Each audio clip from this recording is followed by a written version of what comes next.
Future Steven here, coming in at the top of the video just to let you know I was a little bit sick this week, so this week's episode is a little bit more unhinged than usual. I apologize for that, and I'll be back to normal next week. Also, I don't preface it very well in the video, but I have an interview with Christian Bowman, who played Steve, not Scott, Steve. Just a few things. I apologize for the video quality. My screen recording wasn't working. I don't know why, but luckily I was recording my phone with another phone. Also, my interview skills are not great yet.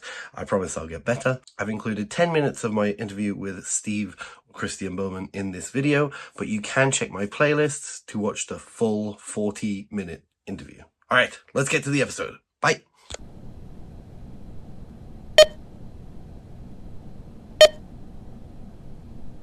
This week on Lost, Locke says something that no one has ever or will ever say again. We're counting on you, boo.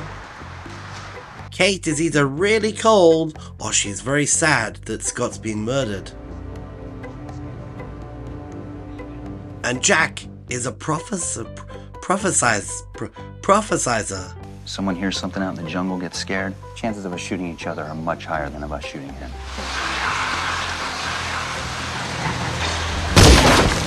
Shut up!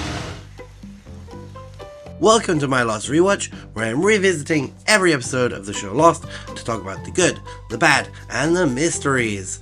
This week is Season 1, Episode 15, Homecoming. Let's shoot Tom Cruise's cousin! Get lost. Let's get lost. Claire is back and lost her memory. Ethan's back and has lost his Claire baby. This episode has got it all. Murder, Winston Churchill cigarette cases, misinterpreting Jack giving a gun to Sawyer to mean that he doesn't think women can shoot a gun, and a bit more murder. From start to end, minus the flashbacks where you can make a cup of coffee during those, or a cup of tea if you like, this episode is a ticking time bomb, and by Jove, it's exciting! And that was Homecoming, the episode that co-creator Damon Lindelof often regards as being his least favourite show of Lost ever. Damon is the worst episode of Lost, and we'll talk about it when we get there. And an engagement question so early, how about you? What's your least favourite episode of Lost? But you're not allowed to say expose or Stranger in a Strange Land. This isn't even the worst episode of Season 1, never mind the whole show. And I think the thing that saves it is, once again, whilst the flashback is kind of left not talked about, the main part of the episode is pretty top-notch TV. Missing memory plots aside, because even back then they were overdone. At least Claire's memory loss kind of only lasts for one episode, so I need to move fast before she stops fighting with Charlie. Oi, Claire! Do you want some of my peanut butter? And speaking of fighting, Jack did say that Claire's baby was ready to fight. Your baby's fine. He's kicking, everything's normal. So where was Turnip Head with his super kicks during the final battle with Ethan? Alright, it's too many jokes. I'm sorry. I'm just trying to cope with how much of a anxiety-filled episode this was, where we did lose two of Lost's big heavy hitters, Steve and Ethan, that scary bastard. And before I explain why I said Steve, not Scott, I think that I've finally figured out what makes Ethan's face so scary. So basically, do you know the Thatcher effect? Do you know the Thatcher effect? The Thatcher effect? The Thatcher effect. It's where you flip the facial anatomy of a subject in the wrong direction and then turn the picture upside down. But when the picture is upside down, it still kind of looks a little bit normal. But when you turn the picture back round, it looks really weird. So look, normal, weird, normal, you. Normal. Surprise Susan! And then you have William Mapother, who, upside down, kind of looks normal. Let's switch him around. Still pretty scary. This is my theory for why Ethan looks a little bit scary. Alright, let's spin that donkey wheel and see what people were saying about this episode in 2005. Did anyone else get a vibe that Sun and Jin tried to have a kid before and there's some awkward silence when Jin asked about the baby? And then they both look kind of sad. Oh my gosh, I just said about, like, maybe Ethan is channeling his Canadian evil into me. No! Ethan came out of the ocean to kill poor Steve? What the fuck? I've come to the conclusion that the island people are mermaids. Extremely pissed off mermaids. Or maybe pissed off giraffes, as we'll learn in a few episodes. And for one reason or another, they're trapped on the island. Maybe that's why they want Claire's baby. Maybe they think by sacrificing it, their curse or whatever will be broken. Maybe now they'll remember not bargaining with Ursula. Solid theory. Boone, you suck at life. Die.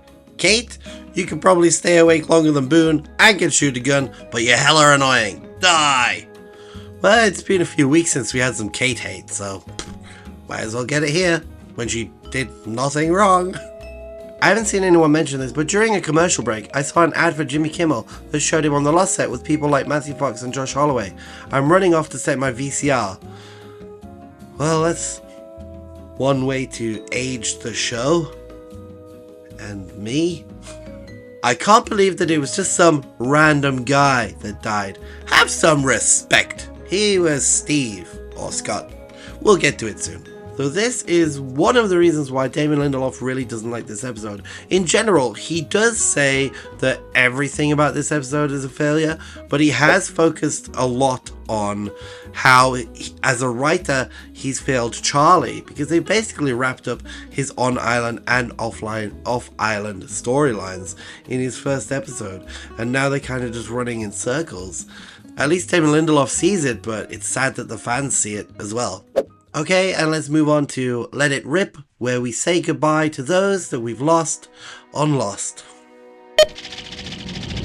This week we lost our meat sock, Steve, or Scott, and our meaty son of a bitch, Ethan. Ah, Ethan, you were a supernatural freak. No, seriously, I like this version of events and I wish that we got this in the show. One of them isn't in the manifest. He wasn't on the plane. Hello there.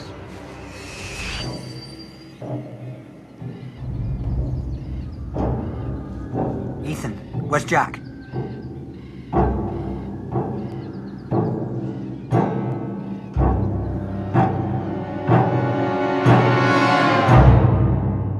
Right, because all you say on the air is hello there, right? I mean, that's the only line that gets kept. Oh, really? Is that it? I think that's it. So what else is there? Okay. Well, so the way we shot it, and this is what I recall, is that after I said that, then the whispering starts around in the jungle. And Charlie and Claire look around for a second, around them. And when they turn back in front, I'm suddenly standing in front of them. And I've somehow teleported myself like 30 feet in a second and a half. Oh, wow. And Charlie startles and looks at me and says something like, you didn't go get the wood, or I think I had he had given me some task or something. And I ignored him and I looked at Claire and I said, it's going to be okay. Something like that. And he freaked out and she gets nervous. But I think the producers felt that the look on my face and the distance was a good point to stop the scene. And based on the audience's reaction, they seem to have made the right decision. Ethan seemingly teleports? I do like what we did get in the show, but seeing him teleport would have been pretty cool. Ethan, you are almost as domineering over Claire as Charlie is, but Charlie won out. You will be missed. Farewell. And Steve. Steve. Dude, that's Scott. What do you mean? Scott's dead, not Steve. Well, is he? Because the guy who played Steve, Christian Bowman, portrayed the dead body of Scott. Well, obviously, there's been some kind of mistake. Well, I think there's been a bunch of mistakes with the whole Scott-Steve thing, and I get into it with my interview with Christian Bowman, so let's get to that interview. Obvious first question is, how did you find yourself on the pilot? On Lost, at the time, I was working in a Starbucks in Kaneohe, Hawaii. Right. And I had done a TV show a week earlier called North Shore. And I was working, the group of people came in, I could hear the buzzwords that was obvious they were a film crew, and they were heading out to Kualoa Ranch to do a location scout. So the last person in line, I was like, hey, you wouldn't happen to be the executive producer? All right. I was like, I am. I'm Jack Bender. I was like, hi, nice to meet you. I just did this thing on the North Shore last week. Had so much fun. I hope you guys have a great, location scout. And he turned to me and paused for a moment, kind of dipped his glasses a little bit. And he was like, I've been still looking for a character and we haven't been able to cast him. How about you stop by my office tomorrow? So the next day, I came to the office and he handed me a pillow and he's like, do something with this. So I started to kind of feel it and, see if it was soft or hard and smell it. And I was about to start ripping it open and he was like, all right, now say the lines. And I jumped up on his coffee table and I was like, I'm Steve. And he was like, all right, I'll see you on set tomorrow. And it was like, boom. Oh, so nice. That's how it all happened. I do feel like Jack Bender is one of those directors or people on Lost who he's kind of like underappreciated or underrecognized. Jack, after I got killed, which seemed to be a bit of a confusion. So, you were talking about the Stephen Scott confusion. I think it bled all the way to the death of me. Yeah. Because maybe they were actually supposed to kill, Scott. But I am eternally grateful for being a red shirt on such a huge show. Tiny little character, but having the ability to come in as a small character and only having just a tiny bit. There was actually more that was filmed. A bunch of my lines got cut, and that's just the nature of a huge show like that.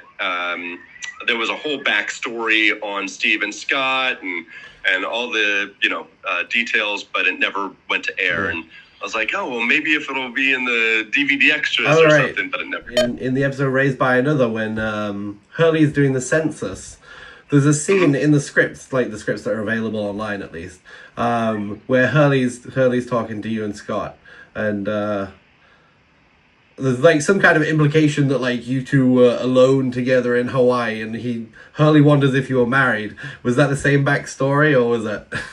I don't think anybody really knew what their backstory was until it was written. Yeah. And so I didn't want to speculate. I remember on that specific episode, I had gotten the call that they were going to shoot that scene the day before. Right. And it had been probably a month since the last time I had shot.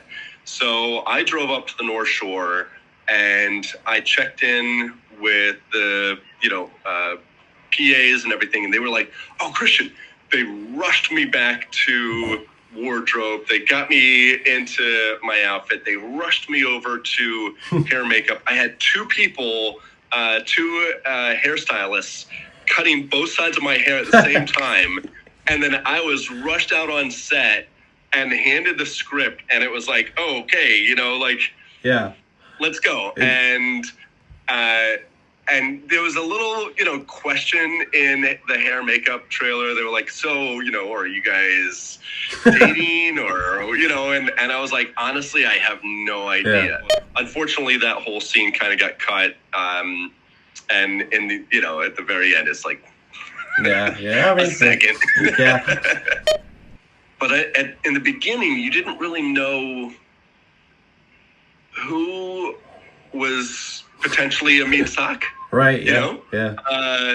I know Dustin, who played Scott. I was originally supposed to say, I'm Steve, he's Scott.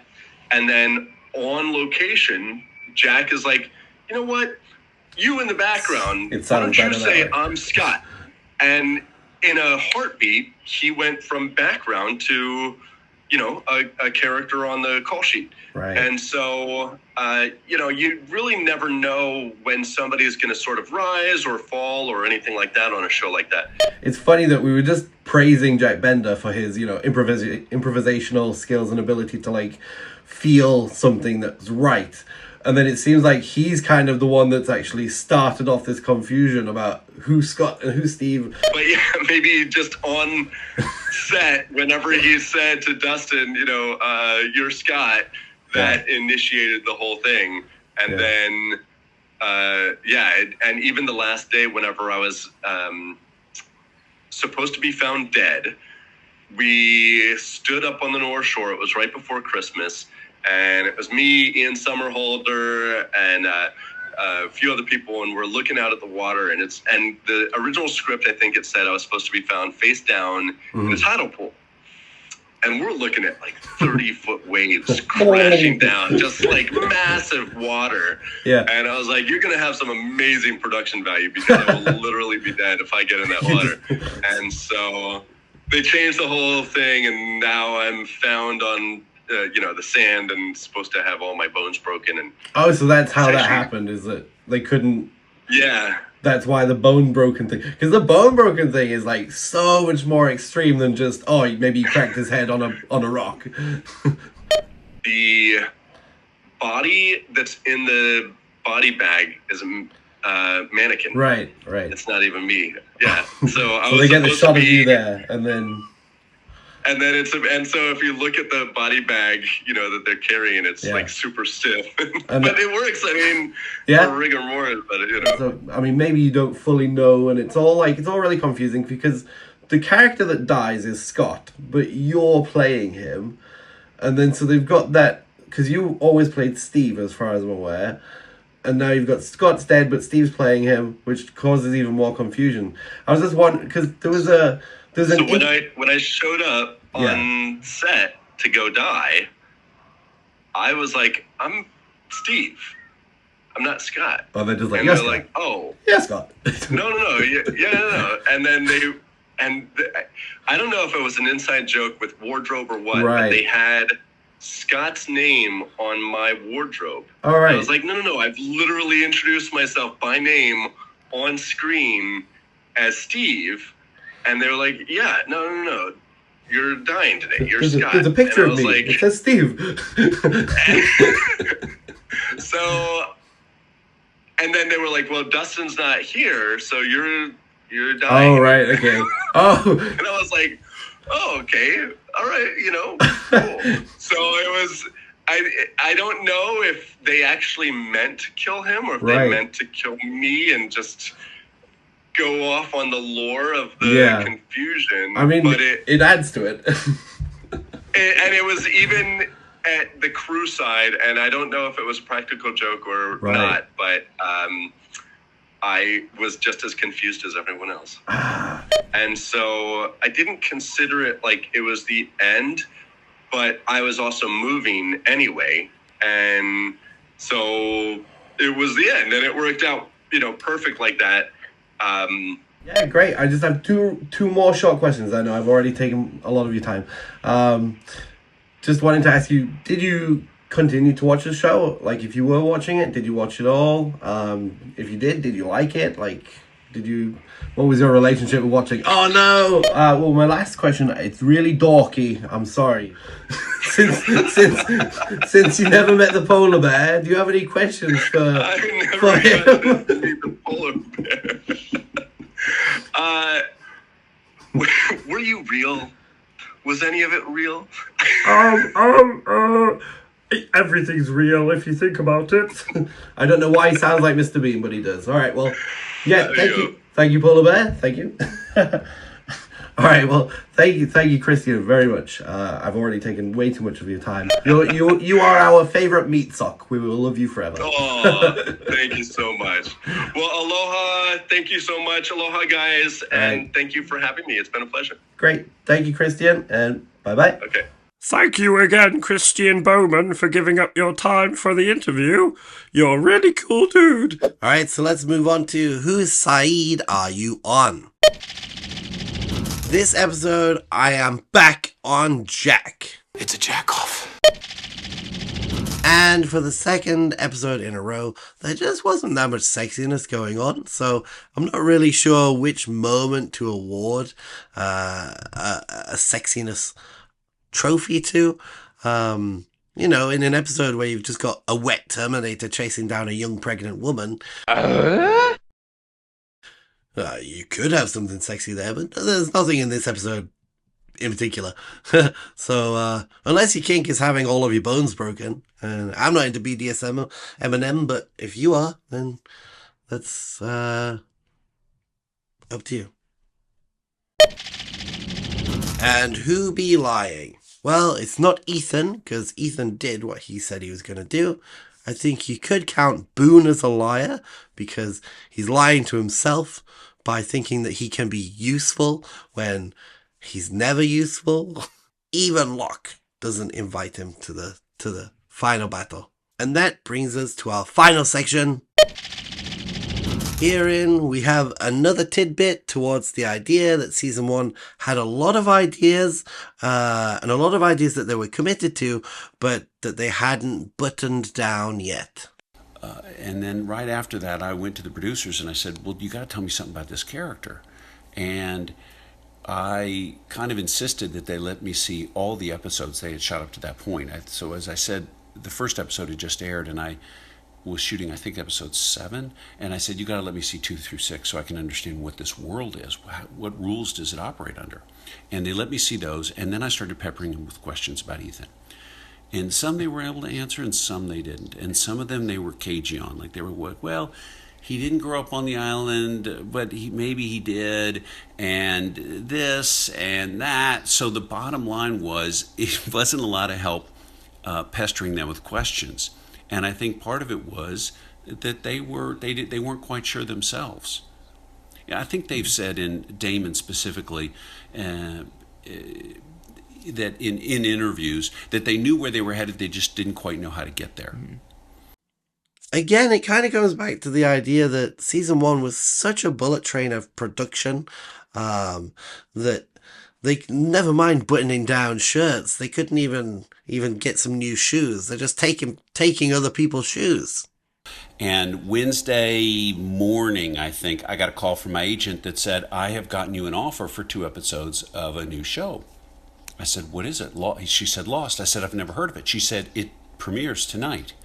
And so the next morning, instead of flying east to Chicago, I flew from LA west to Honolulu. And I landed, and they took me right to the set and started shooting. And they didn't even have time to find me the right shoes. So they literally bought the sneakers off my feet, which is why Ethan wears New Balance. And, well, that solves the mysteries of why Ethan wears New Balance and why Scott is actually kind of Steve. Alright, that's it for Homecoming. I hope to see you next week for some shenanigans with Sawyer in Outlaws. Please agree with me or disagree with me in the comments, but like Hurley, please be nice, and I will see you in the next video. Bye! Next Wednesday, on an island full of secrets, some can be revealed. I've never been in love. I've never had a one-night stand. Some cannot. What did she give you? Nothing she wasn't willing to part with. And there are some secrets. What are you doing? Getting even. That can get you killed. An all-new Lost. Next Wednesday, 8/7/7.